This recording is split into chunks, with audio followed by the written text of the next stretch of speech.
कधीच नाही चुकणार तुमचे फेवरेट टीव्ही शोज झी5 सोबत, तेही एकदम फ्री।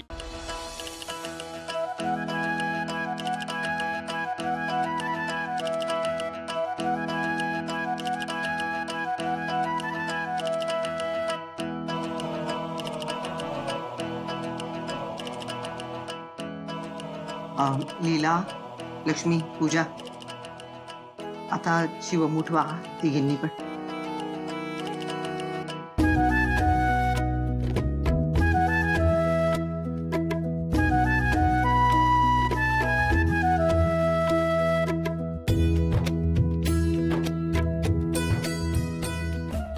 आणि आजी मी श्रद्धा आहे,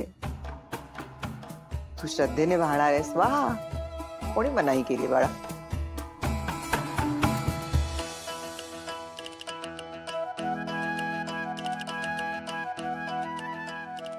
काही ठिकाणी शवाष्ण हे व्रत करतात, काही ठिकाणी कुमारिका करतात।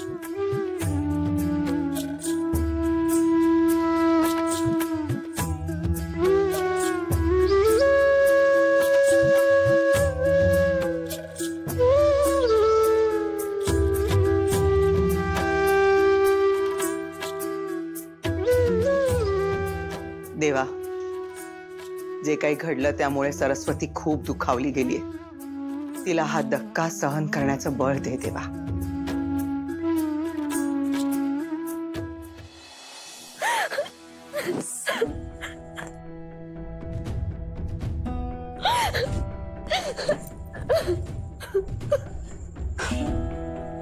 सरस्वती,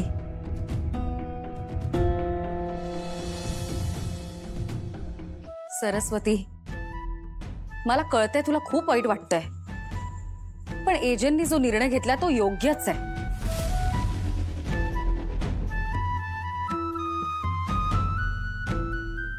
हे बघ सरू, मान्य आहे तो तुझा भाऊ आहे, पण त्याच्या गुन्ह्याची शिक्षा त्याला मिळायलाच हवी। त्याचा गुन्हा खूप मोठा आहे सरस्वती। तुम्हाला काय जातंय वहिनी बोलायला?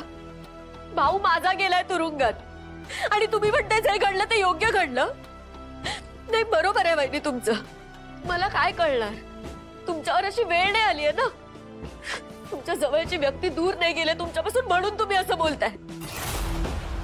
जाऊ दे, तुम्हाला काय कळणार आहे माझं दुःख? बरोबर आहे तुझं, मला नाही कळणार, कारण बोलणं सोपं असतं, करणं कठीण। ते मला नाही कळणार असंच वाटतं ना तुला?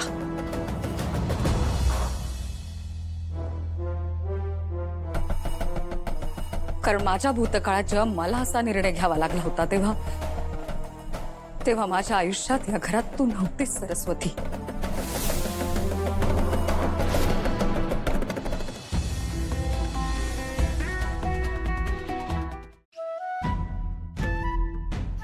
योग्य अयोग्य, न्याय अन्याय, ह्या जेव्हा निवड करायची असते ना सरस्वती, तेव्हा बऱ्याचदा जवळची नाती बाजूला ठेवावी लागतात।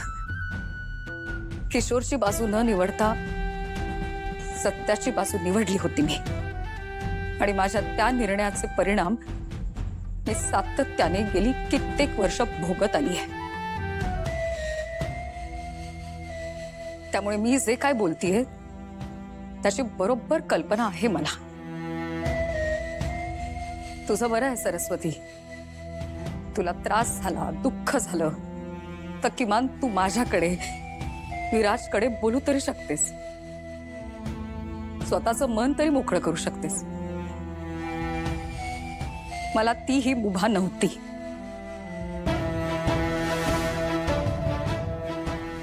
असो, आता ते महत्वाचं नाहीये। तू जहागीरदारांची सून आहेस, त्यामुळे जहागीरदारांची बाजू तीच तुझ्यासाठी योग्य बाजू असायला हवी। आता घरात जी काही परिस्थिती आहे ना, त्यात आपण सगळ्यांनी एकत्र एक कुटुंब म्हणून वागायला हवं, आणि या परिस्थितीचा सामना एकत्र मिळून करायचा आहे सरस्वती। त्यामुळे हे जे काय तू निघून आलीस ना वर, ते बरोबर नव्हतं सरस्वती। खाली सर।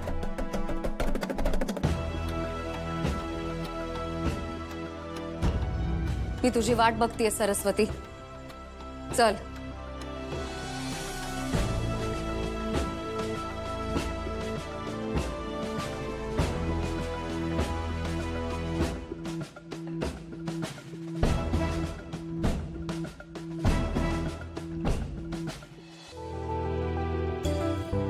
आज सोफ्यावर झोपायची टर्न माझी आहे, त्यामुळे तुम्ही झोपा बेडवर. तू झोप ना बेडवर. नको नको, तुम्ही झोपा ना बेडवर. हे बघ, तुला आरामची गरज आहे. You need rest. जा जाऊन झोप. ठीक आहे, गो. अच्छा, तुम्हीच दमले का? तुम्ही दमलाच नाही आहात. तुला आज परत लागलंय. रिकव्हरी व्हायच्या अगोदर अजून हर्ट झालंय. तुला त्रास होईल. तुला जाऊन झोप ना आरामात तिथे. फक्त मलाच त्रास झालाय का? तुम्हाला त्रास नाही झाला? ते काही नाही, तुम्ही झोपा ना जाऊन. ही काय पद्धत आहे बोलायची? तुझी एवढी मदत केली मी आणि तू असं वागणार आहेस? हो, कारण मी चिडले. आता का? कारण रेवती किडनॅप झाली होती. हे सगळं खोटं वाटत होतं ना तुम्हाला, पण आता सगळं सिद्ध झालंय की मी खरं बोलत होते. तर तुम्हाला साधं सॉरी बोलावंसंही वाटत नाही. आणि तू काय केलंस?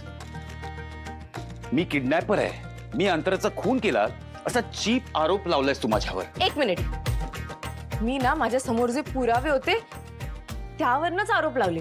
मीही तेच केलंय. माझ्या समोर जे पुरावे होते त्याच्या बेसिसवर तुझ्यावर आरोप लावला. आणि मी जे काय केलं ना समोरासमोर केलंय. तुझ्यासारखं पाठीमागे जाऊन इन्व्हेस्टिगेशन नाही करत बसलो मी. हे बघा. काय बोला. ठीक आहे, माझं चुकलं असेल, पण तुमचंही चुकलंय. त्यामुळे आधी तुम्ही सॉरी बोला, मग मी सॉरी म्हणेन. हे मी एक्सपेक्ट करू शकतो ना की तू मला पहिले सॉरी बोल. हा, मी आणि आधी सॉरी म्हणायचं विसरा. ठीक आहे, तुम्हाला झोपायचं होतं ना सोफ्यावर, झोपा. Good night. Fine, good night.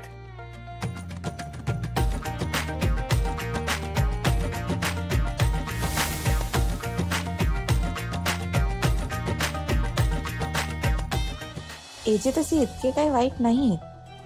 आजवर माझ्यासाठी किती काय काय केलंय त्यांनी. माझ्या रिवला विक्रांतच्या तावडीतून वाचवलं, मला तर किती संकटातून वाचवलं.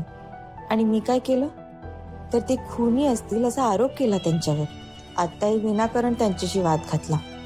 मला खरं तर मनातून एजेंना सॉरी म्हणायचंच होतं, मग तरी कशाला भांडले मी उगाच. या मुलीशी मी इतका का भांडतो? ही काही बोली तरी मला हिचा एवढा राग काय येतो? हे लग्न तिच्याही मनाविरुद्ध झालंय, मग तरी सगळ्याचा दोष मी तिलाच एकटीला का देतोय? खरं तर एजेंनाही मला सॉरी म्हणायचं होतं. उगाच भांडले नसते तर एवढा वाद वाढलाच नसता. उगाचच विषय वाढवला मी. लीला मनाने चांगली असली तरी स्वभावाने बालिश आहे. मीच थोडं मॅच्युअरली घ्यायला हवं. आता ह्याची भरपाई करण्यासाठी मी तिच्याशी चांगलं वागायचा प्रयत्न करू शकतो. आज जे झालं ते झालं. उद्या एक नवीन सुरुवात असेल आणि काही झालं तरी उद्यापासून एजेंटशी चांगलंच वागेल. झी5 ॲप डाउनलोड करा आणि पहा सर्व एपिसोड्स एकदम फ्री.